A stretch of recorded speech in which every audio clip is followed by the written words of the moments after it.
visitors to present-day College Station might find it challenging to visualize the energy-filled community's humble roots. A tiny village that began around a train station delivering students to a small college now stands as one of the nation's most dynamic and rapidly growing cities. When College Station was officially incorporated as a city in the late 1930s, the vast majority of its 2,000 residents were associated with the Agricultural and Mechanical College of Texas. Less than a century later, its 125,000-plus residents work in a wide variety of businesses, industries, and other endeavors, although the university remains the center point. Texas A&M University today boasts more than 65,000 students on the flagship campus, making it one of the nation's largest and most diverse educational institutions.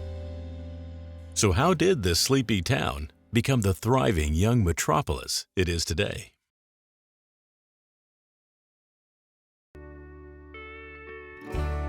The Brazos Valley was largely uninhabited before the 1800s.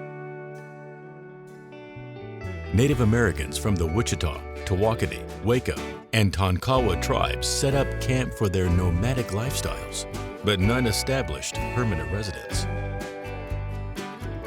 It wasn't until colonists arrived in 1821 with Stephen F. Austin that the Brazos Valley got its first actual inhabitants.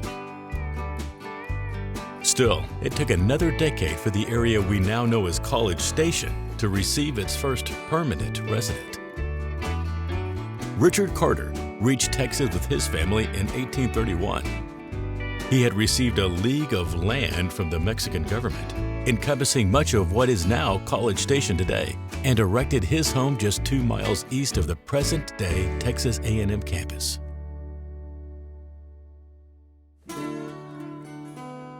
The state legislature established the college in 1871, but it took another 5 years for construction to be completed on the first building, Old Main. Finally, in 1876, the school opened its doors to its first class of 106 students. Students were required to participate in military training for most of the next century. The college developed its own independent community. It built a post office. Grocers set up businesses across from the campus, and college faculty and staff lived in 2-story brick homes built by the school. With the Texas Central Railroad running adjacent to campus, residents soon referred to their little community as College Station. But it took another 62 years for the city of College Station to be formally established. In the early years, the A&M College campus was a wild place. Utilities and electricity were other issues. Residents collected water in buckets and cisterns. As the student population grew, campus housing options became scarce. Until the turn of the century, virtually nothing was constructed off campus. Faculty and students were restricted to on-campus housing until 1920. Conditions were so meager that in 1899, the Texas legislature appropriated $104,000 for improvements. The funds allowed the school to create a sewage system, a steam heating plant, a new electrical plant, and even an ice plant, a vital commodity during the scorching Texas summers. The state grant lifted the college into the 20th century and set the groundwork for Texas's leading educational institution. An influx of new students led to such overcrowding that A&M's board of directors began considering off-campus housing alternatives by the end of World War I, and College Station expanded beyond campus for the first time. Like the rest of the nation, the early 1900s were a period of expansive growth. First, Bryan and A&M established a streetcar transportation line, and the college built an on-campus hotel.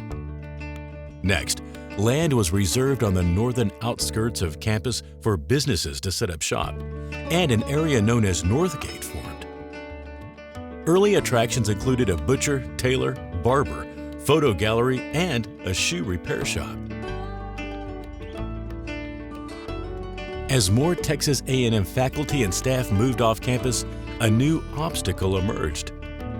No municipality existed to supply essential services, such as electricity, running water, and sewage. off-campus residents had to install septic tanks and were responsible for collecting trash and maintaining streets. For 2 decades, the college provided as many services as possible since most off-campus residents were tied to the school, but it soon became apparent that a proper government would be necessary to supply basic services and utilities. So, in the latter days of the Great Depression, a group of professors gathered to create a town to fulfill their community needs. In October of 1938, the city of College Station was formally established. Despite the move's finality, Bryan legally annexed as much of the nearby property it could just north of Northgate. In these formative years, the city of College Station was inextricably entangled with the college. City leaders were typically professors, and the first city council meeting was held in the administration building on campus. City meetings and operations were focused upon campus activities and the needs of A&M faculty and staff.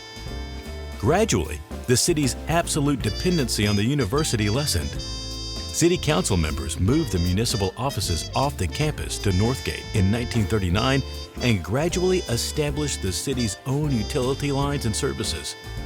The College Station Independent School District moved away from the campus in 1940, and by the end of the year, the city owned the utility distribution system within its limits.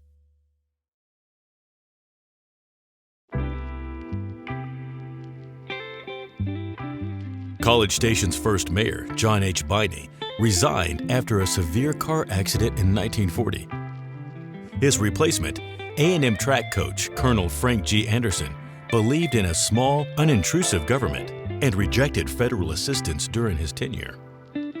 Colonel Anderson responded to a resident's complaint by fixing the problems himself and was known to bravely face down mad dogs and polecats. When Anderson was called to serve in World War II, the fledgling city elected its third mayor, Ernest Langford, who served for 24 years. His leadership formed the groundwork for College Station as we know it today. Langford hired a city manager, the local government's first paid position. The city manager helped plot expansion and monitored city operations. Langford also formed the first citizen committees to help city officials with planning and major projects. The first bank was built in 1946, followed by the first city park in 1947.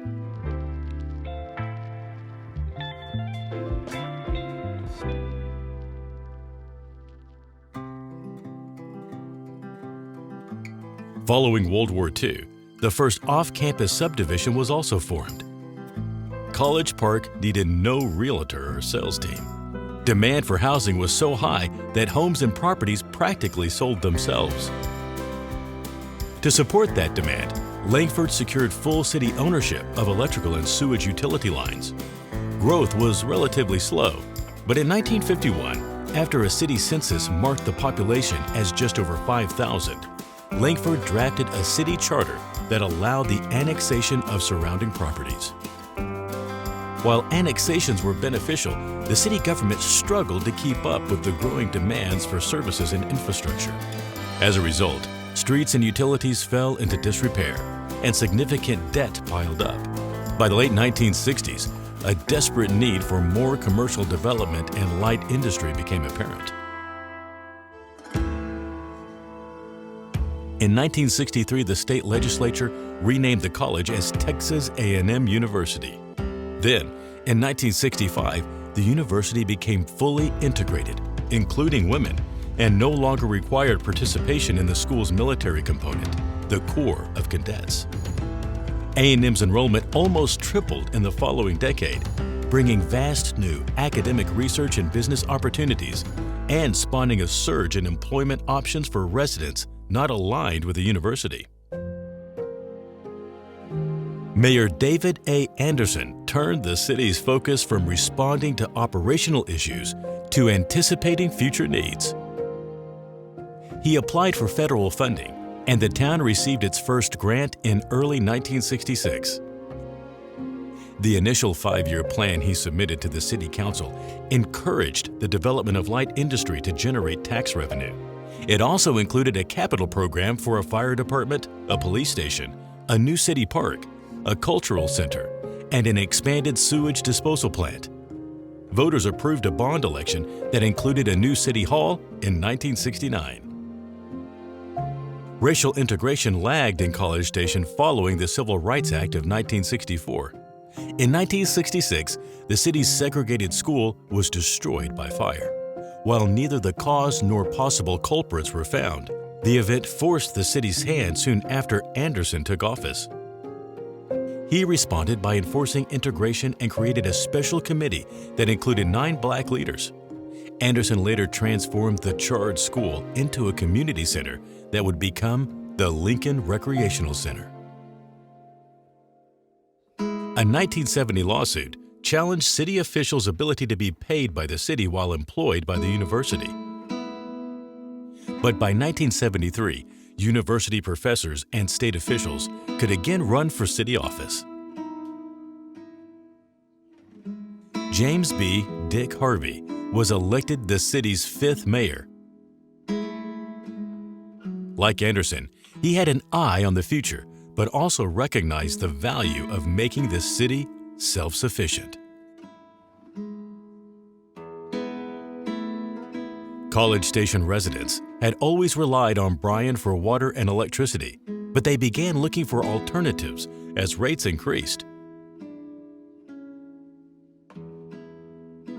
Amid many lawsuits, Bryan proposed merging the two cities, but College Station opted to pursue independent utilities. A new sewer line was constructed in Northgate in 1978, and by the early 1980s, College Station generated its own water supply. At last, College Station was self-reliant.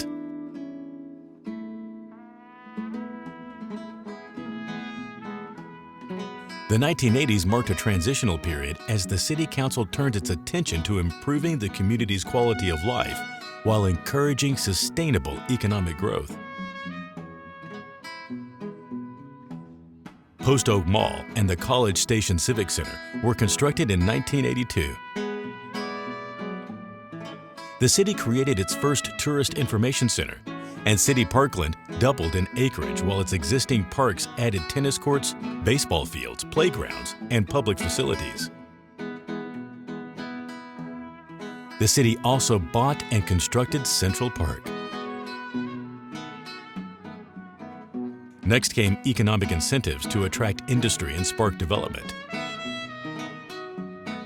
Bond elections had generated city revenue for decades, but were temporary solutions. At this point, the city needed an influx of industrial businesses to supply adequate tax dollars.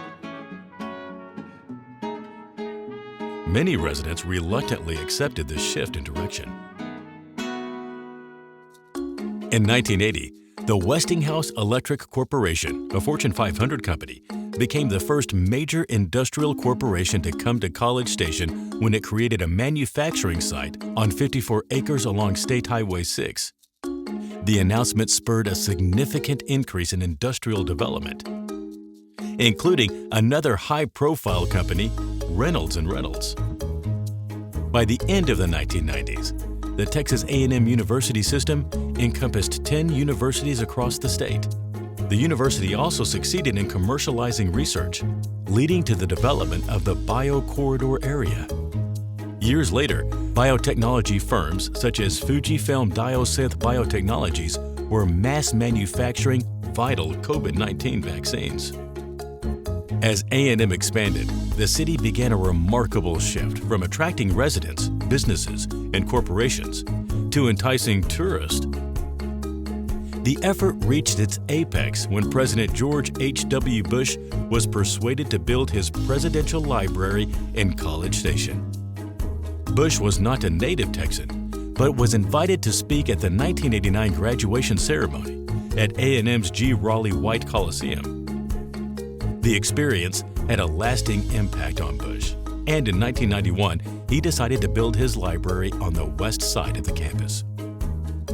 The library and museum opened in November of 1997. By the end of the year, more than 67,000 visitors had viewed the artifact displays, digital interactive exhibits, and replicas of White House rooms such as the Oval Office. The first full year attracted 252,039 guests. The library's success showed that tourism could be a significant source of revenue for businesses and the municipal government, and the city committed the resources to make it happen. Wolf Pen Creek Amphitheater was constructed in 1994, and the city purchased Veterans Park the following year. The park eventually became Veterans Park and Athletic Complex and remains the cornerstone of the city's dynamic sports tourism industry, attracting thousands of participants for youth and adult sports tournaments. Veterans Park is also home to a vast collection of memorials honoring those who served in our nation's wars. The Memorial Walk includes metal art formed with the World Trade Center wreckage from the 9/11 attacks. Meanwhile, the Northgate Entertainment District began incorporating high-rise buildings and apartment complexes to help mitigate property taxes. Subdivisions in Southern College Station also continued to expand, and the migration of residential neighborhoods outward caused the city to incorporate more lands to the south, east, and west. Substantial investments in the hospitality and tourism industries paid off in 2011 when A&M transitioned from the Big 12 Conference to the mighty Southeastern Conference.